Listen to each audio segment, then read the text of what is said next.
It's easy to get caught up in all the harm that can be caused by being in a relationship with a narcissist. And you sometimes forget or lose sight of the fact that a lot of learning can come from that. A lot of insights can be gained, and just a lot of pointers can be taken, which can be very valuable for you going forwards. For example, many people, after being in a relationship with a narcissist, they say, "Oh, I never realized it, but actually, I think I have codependent traits, or I'm a codependent." Because people do a lot of self-reflection research to try to understand why they put up with so much abuse, knowing that they're in an unhealthy relationship. And oftentimes that research and self-reflection leads them to the conclusion that, they need the validation of themselves through this other person, that even if someone abuses them, but occasionally gives them some form of affection, some form of positive reinforcement, that's enough to keep the person around, because maybe they inherently feel unlovable and they need to be with someone, even if it's a very toxic person, to feel kind of validated. And a lot of people with codependent traits fall into this trap. Or maybe, some people might think, "Oh, I didn't realize how I have a self-sacrificing nature about myself, where unless I'm helping other people, even if it's to my own detriment, that, they don't feel fulfilled in life." So even things like people who are self-sacrificers or people pleasers, there's so many things that people learn that they were never consciously aware of. But after being in a relationship with a toxic person, and they start asking all these questions like, why am I tolerating this? Why am I going through this? That they can learn a lot about themselves. And if you've been in a relationship with somebody who's very toxic and you can't really depart that relationship, it just shows that you yourself have certain unresolved issues, certain weaknesses, certain vulnerabilities, oftentimes a result of past trauma, usually in childhood. People who suffer some kind of complex PTSD, usually that manifests through things like codependency, excessive need of validation through others, things like that.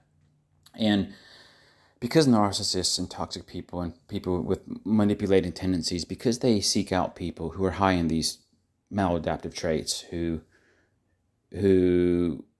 are easy to manipulate because of these traits, they use that against you. And it's kind of like you have a few sore wounds in your body, but you can't quite identify them. But then narcissists are experts at finding your wounds and putting pressure on them. And then they kind of put pressure they put incessant pressure on those core maladaptive features of yourself until you reach a point where you're like, okay, I have an issue that I need to resolve.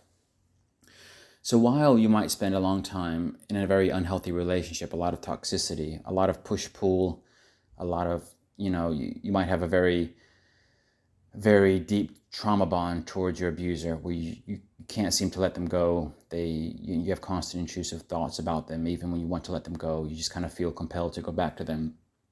Even though you might find yourself trapped in this, the fact that you're learning why you're susceptible, what made you an easy target, and why you yourself are attracted to these people. Because it's easy to point your finger and say, actually, these people are abusing me.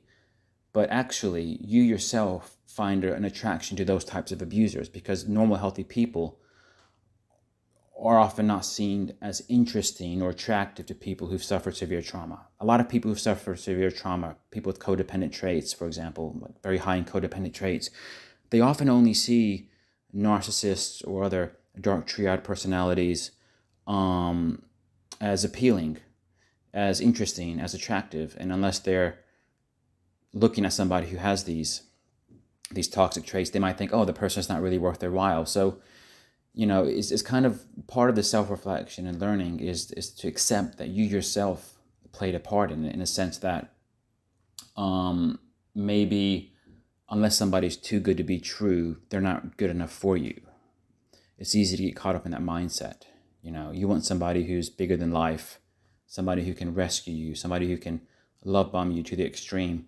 And unless somebody can give you those feelings, sometimes you think that they're not good enough for you, or you can do better. But what you fail to realize is those are red flags, and people who demonstrate those traits also carry lots of other red flags that you would have ignored because you have a natural pull towards people who are manipulating and toxic. So it all goes back to the same theme, which is you learn a lot about yourself. And, there's so many different ways that you can learn about yourself. But the fact of the matter is, being with these people, you reach a point where you have to, you understand yourself better. Eventually, you have to accept who you are. And then you can start to think, okay, how can I improve these maladaptive traits about myself? And then you can go off into the direction of healing. And, after experiencing that, you also come to understand better when somebody presents these red flags, the kind of push-pull, intense love bombing, inconsistency between words and actions, or just general uneasy vibe that people might give you. Once you've been through that kind of relationship cycle, you should be in a better position to identify those red flags and prevent yourself from being in that situation again. And you can identify these people more easily going forwards. So yeah, all I can really say is make it about you, not the other person. Even if you've been abused for years or decades, learn, what is it about yourself that made you susceptible? What are your own maladaptive traits that need healing? And unless you really focus on that and think about that, you're just going to attract more people who are toxic into your life, and you're just going to repeat the cycle. But if you accept who you are, and you accept that you want to make change, you then have this kind of roadmap going forwards where you can make better decisions for yourself, and you can actually live a life that's healthier for you. Even if it takes time to get where you want to get to, as long as you're heading in the right direction, it can be a fulfilling journey for you.